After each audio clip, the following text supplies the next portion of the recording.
William Ruto began his 5-day Mount Kenya tour just today, and on this first day, the drama has started. Ruto must go songs were already in the air. And by the end of 5 days, I wonder how William Ruto is going to manage the Ruto must go.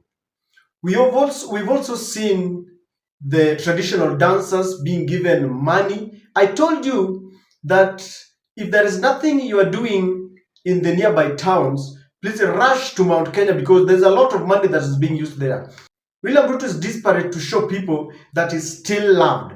And so people are going to be paid a lot of money just to throng those rallies. There's a lot of money that is being used. But ladies and gentlemen, there are divided opinions.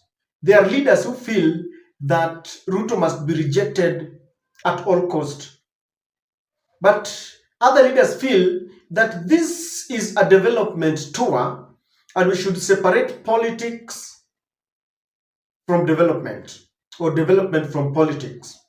One of the very closest allies of Rigathi Gachagua, who has hit headlines today, is the Nyeri governor, Mutahi Kahiga, a man who does not shy away from expressing his views and opinions. He's fond of using the slogan, Kama mbaya mbaya. He does not care. Now, before William Ruto landed in Mount Kenya, Rigathi Gachagua had declared him a pathological liar. And Rigathi had told his people that William Ruto is coming to lie. And William Ruto started yesterday by telling people that, the reason why Rigathi was impeached because he demanded for some 10 billion Kenya shillings. And people have been wondering, that was not said even when Mutuse was moving the impeachment motion. Because the major thing that we were told then was that Rigathi Gachagua had infiltrated the Gen Z protest, and so he wanted to topple Ruto's government. That was the most serious accusation. Today, that has vanished, and we are being introduced to another episode of lies that Rigathi Gachagua demanded for some 10 billion Kenya shillings. I call it lies because at the height of Rigathi impeachment, I thought this would be the first thing Ruto would tell us. So, Rigathi had declared William Ruto a liar. And it was expected that some of his very closest allies would also boycott Ruto's event. But Mutahi Kahiga, even before this event, before the tour started, he had declared that he would welcome William Ruto, that he would not only welcome him in Nyeri, but he would also accompany him in the other counties to ensure that William Ruto takes the development projects there. Whether it's wrong or not, but that was his stand. So today, Mutahi Kahiga accompanied and welcomed William Ruto in Nyeri. They were in Kieni. And these pictures here have been trending where they are having some very light moments there with William Ruto. And then this speech has caught the attention of many and people have really interpreted it. Especially, I want you to listen to that moment when it's saying, Kama mbaya mbaya. Asante sana naibu wa rais, mheshimiwa rais, mheshimiwa William Ruto na viongozi wote walio mahali hapa. Nichukue nafasi hii kwanza niwakaribisheni hapa. Hapa ni Kieni na sehemu hii inaitwa Mweshweri. Mweshweri inamaanisha mwenye kujitafutia. Ama si kweli? Nyinyi hamjambo? Your Excellency, tungetaka kukushukuru kwa sababu umekuja kutuletea maendeleo. Tayari tumeona umeleta zaidi ya milioni 850. Hao watu walikuwa wamebaki nyuma kwa njia ya stima. Pesa zangu ni kidogo, nimengangana na tu barabara. Your Excellency, ukipata barabara tusukumie. Tunakushukuru pia kwa sababu tulipozungumza na wewe maneno ya hospitali ya Narumoro, tulikubaliana kwamba ungetuongeza machine. Your Excellency, ni vizuri nikikukumbusha kwamba wamekwama kidogo, lakini wale wafanyikazi ulisema tupewe, tulipewa, lakini hawakuripoti. Kitu kimoja tu nataka kusema, nataka nimshukuru rais kwa sababu ametuletea maendeleo. Na kwa sababu nyinyi mnajua mimi saa zingine husema kama mbaya mbaya, Leo sisi tunasema rais amefanya vizuri kutuletea nini? Maendeleo. Na tungetaka tumhakikishie asiwe akiambiwa ati asikuje Nyeri. Sisi tunataka akuje tena na tena na atuletee nini? Si ni kweli? Niguo kana tiguo? Niguo kana tiguo? Nĩ ithuĩ twathondekire thirikari ĩno? Rĩu tũikare thĩ twĩrorere andũ makĩrĩa? Si lazima tukue ndani na tuletewe maendeleo yetu. Wangapi wanasema hivyo? Mkono juu. Asante sana, Mungu awabariki. Ladies and gentlemen, what do you think about the move that Mutahi Kahiga took? Mutahi Kahiga is a very close ally of Rigathi Gachagua. And you know that William Ruto and Rigathi Gachagua are not seeing eye to eye. So many people felt that it was a wrong move to accompany William Samoei Ruto. What do you think there? And many people are now calling him a traitor. In politics, the name traitor is very common. People call Raila a traitor. They say he betrayed Gen Zs by joining Kasongo. Now, Mutahi Kahiga joined Kasongo, and many feel that he's a traitor. What do you think there? If you ask me, ladies and gentlemen, and I could be wrong, but I've always maintained on this channel that William Ruto is the easiest president to beat come 2027. I've always maintained that because he promised Kenyans quite a lot, but he has delivered very little. And I've seen the way people talk about Kasongo. When you see the song Kasongo Yeye, Ruto must go Mwizi and all that, it only tells you that Kenyans are tired of, they're sick and tired of William Samoei Ruto. But then we must get the point right. William Ruto is busy making a foundation to win 2027.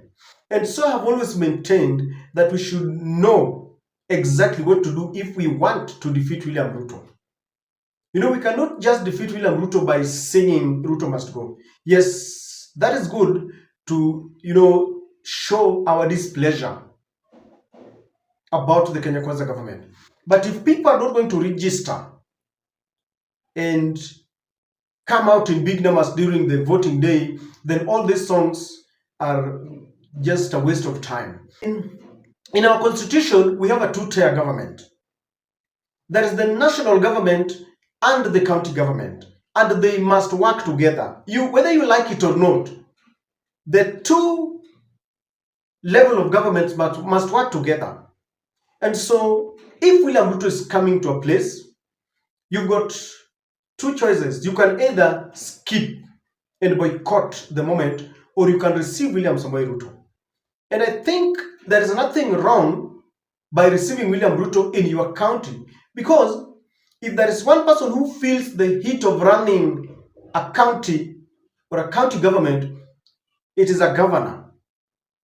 You all know that the system that we are working under is a very rotten system. Sometimes even the money that is supposed to go to the counties do not go at the right time. And I've had governors sometimes crying for, and they're saying that they are even unable to pay workers.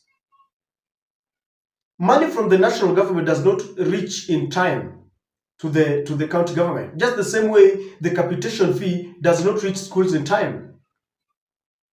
And the governor said that he wanted to meet William Ruto so that he listens to William Ruto if he is lying or not. The things that he had promised, he was coming back to give an account. And he wanted to know whether William Ruto is lying. But my point is, Ruto is the president of the country. Whether you like it or not, unwanted, people are sick and tired of him, but he's the president. And I've always posed this question. Let's say Rigathi Gachagua now is an elder. If his grandson comes to him and asks, Grandpa, we have been given some homework. Who is the president of Kenya? Rigathi, despite the fact that they don't see eye to eye with William Ruto, he will still tell his grandson or daughter that the president of Kenya is William Samoei Ruto. Who is the commander-in-chief? William Samoei Ruto. And what I'm trying to put across very humbly is that Ruto is being paid by taxpayers' money. And so if he uses the taxpayers' money to bring something to the ground or on the ground, then there is no harm. It is your money. If he comes and launches genuinely some roads and he lays a foundation and that money comes from the national government, it is your money. Even as you sing Ruto must go, you should ensure that you maximize the use of the money that we pay. That office is being maintained by taxpayers, the security and secretariat. And therefore, I think Mutahi Kahiga was just right to receive William Ruto. Because, life has to continue. As people prepare to vote out William Ruto, life has to continue. Certain development projects must continue. And that's why I believe that it is wrong to start labeling Mutahi Kahiga a traitor. Number two, as I've said earlier, we have a very rotten system where if you are not in line with the systems and the powers that be, then you don't get developments. We really want to work hard to ensure that once someone has been elected, then all of us become shareholders. We drop the narrative that Rigathi Gachagua held, that if you didn't vote for that government, that you're not a shareholder. For example, now that William Ruto fell out with Rigathi Gachagua, we cannot declare Mount Kenya non-shareholders. And Mount Kenya cannot reject developments that come as a result of their taxes. Go and check your facts. The reason why I've always maintained that this idea of trying to say that you can charge the whole country against Mount Kenya, that 41, 42 against 1, it cannot happen because Mount Kenya contributes immensely to the economy of this country. If you look at the revenue that comes from Mount Kenya, you'll realize that it is so big compared to other regions. And Mount Kenya, having understood that they contribute, quite huge amount of taxes and revenue to this country, cannot afford to boycott, or rather to reject their money, because all those things that William Ruto is coming with and is dangling as like carrot are their money. Those are their money. It's your money as a taxpayer. And so Mutahi Kahiga knows what he's doing, and I believe he has not betrayed Rigathi Gachagua. Let me ask you, do you think if elections were called today, and William Ruto is on the ballot and maybe Kalonzo Musyoka or the opposition candidate, where do you think Mutahi Kahiga will cast his vote? I can assure you, he will not vote for William Ruto. It is not that, Mutahi Kahiga is wise enough to understand that this is time for politics. Ukileta maendeleo, chukua, ni pesa yako. And it is my very humble submission that those who think that Mutahi Kahiga betrayed Gachagua, I don't think so. I believe their friendship still remains cordial, unless otherwise I'm convinced. But I think that is the way to go. I don't know what you think. In other areas, people are being paid money to attend. Others are heckling William Ruto, but Mutahi Kahiga decided to welcome him because he had even made it earlier. I don't know what you think, ladies and gentlemen. Please share with me your thoughts on this, because I want to defend Mutahi Kahiga. As I said, William Ruto must go, but using the very available constitutional means, na lazima tujipange. Tusipojipanga, William Ruto atatupanga. I can assure you this. I know you might not like it, but William Ruto is busy preparing the ground. But I know Kenyans understand him better. I don't know what to think, but that's my take.